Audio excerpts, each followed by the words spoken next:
I'm going to tell you a secret about myself you didn't know before today. Here it is. I don't wash my hands after I use the bathroom. Yeah. I know, I wash my hand. I wash my hand.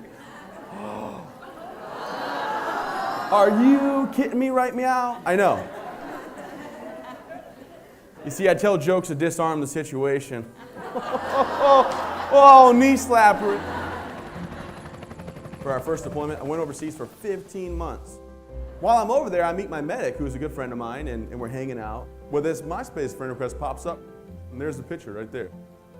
I don't know that lady, so I go and hit decline, because I'm like, that's a dating site, no way. When you know it, same last name as my medic. He didn't tell me about no cousin that he had looks like that. He didn't have a cousin that looks like that. That's his little sister. Oh, yeah. Yeah. And she thinks I'm pretty cute. Can't blame her. So I hit accept and start chit-chatting with this girl online, right? And I don't know much about her. I'm 20, she's 18. But we decide we should hang out. Never met her before. So what are you supposed to do? I fly into Dallas to pick her up. Well, the next morning we're saying our goodbyes. In between her sobs, she says, I love you, you know? And I'm not an idiot, you know, I'm not a Marine. I'm like, hey, you know, hey, I love you too. We got married. Then we got an apartment at Fort Bragg, got a dog. I had another deployment, I went overseas for a year this time. Came back, 4 months later, my wife and I found out we were gonna have a baby, which is exciting. You know, because a lot of guys came back 4 months later, their wife had a baby, and they're like, yeah. Yeah, and they're like, oh my gosh, it's a miracle. And you're like, it's not. It's not. Like, he's just premature. That baby's 12 pounds. You know what I mean? So, I'm just kidding. My wife and I had the baby. So my wife knew there was a brotherhood, there was a calling. So I'm like, I have to go overseas. Guys that come across this great nation, that believe in me, serve under me, and I decided that I'm gonna go. Well, a month and a half in, we get a phone call from the village elder. He says, hey, we got some roadside bombs in the village. You guys can check them out. So we do that. We go out, and we went over the ground not once, but twice. Nothing underneath it alarmed us. So I took my backpack, about 125 pounds, off my shoulder, and I go to set it on the ground. When the bag hits the ground, though, you see underneath it was a bomb. And when the bomb went off, I took my right arm, right leg off automatically. I get thrown left side of my face, right? I roll over my back. I see the aftermath of what's happened. And in my head, I keep replaying the movie Saving Private Ryan. When the medic gets shot in the stomach, he yells for his mom in fear. And then he ultimately dies. And I keep telling myself, do not freak out. So in my head, I'm telling the medic, hey, it's fine, whatever happens, happens. Tourniquets got on me, they get me on a helicopter to the hospital. And as they're wheeling me through the hospital, I'm still conscious and coherent and awake. And the nurses, I keep trying to sit up, and they keep pushing me down. I say, quit touching me, I'm fine, leave me alone. And they say, look, Sergeant Mills, I don't know how you're still awake right now, but you need to go to sleep. And they knock me out. Last thing I say to the nurse when I look over at her is my little girl, am I ever gonna see her again? Because she was 6 months old at the time. So they knocked me out, pushed me in 14 hours of surgery, 9 doctors and 7 nurses work on me. 2 nurses for 9 hours pump air in and out of my lungs. And on April 14th of 2012, they woke me up for the very first time. When I came to, only person in the room was my brother-in-law. And I looked over at Josh and I said, am I paralyzed? He said, no.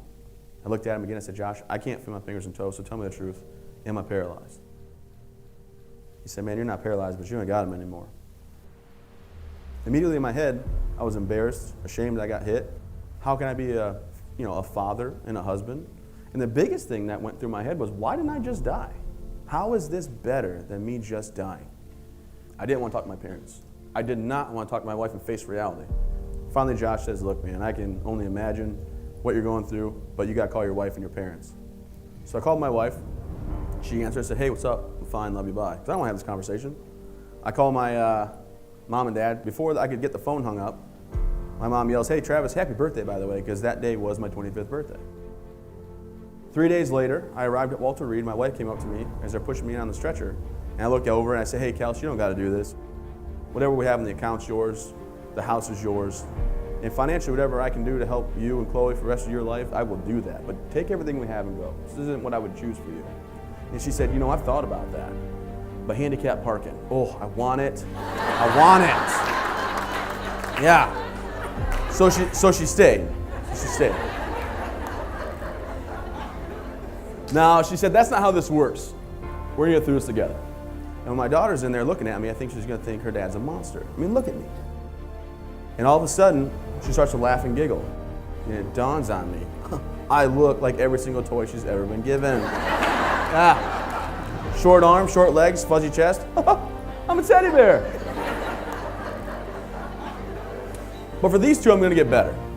So I started my recovery. The first thing I had to do is start setting some real goals. So the first thing I want to do is be able to feed myself.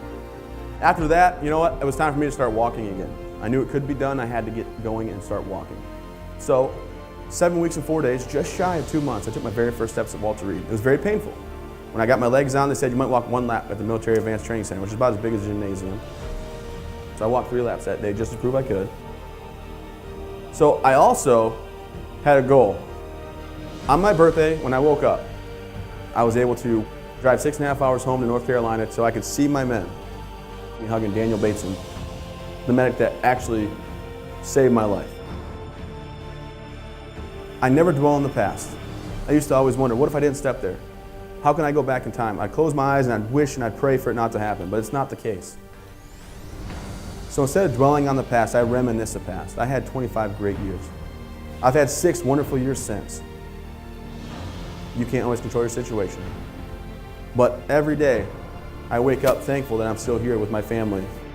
I still take my daughter gymnastics. I still enjoy time with my wife. I'm still able to do things.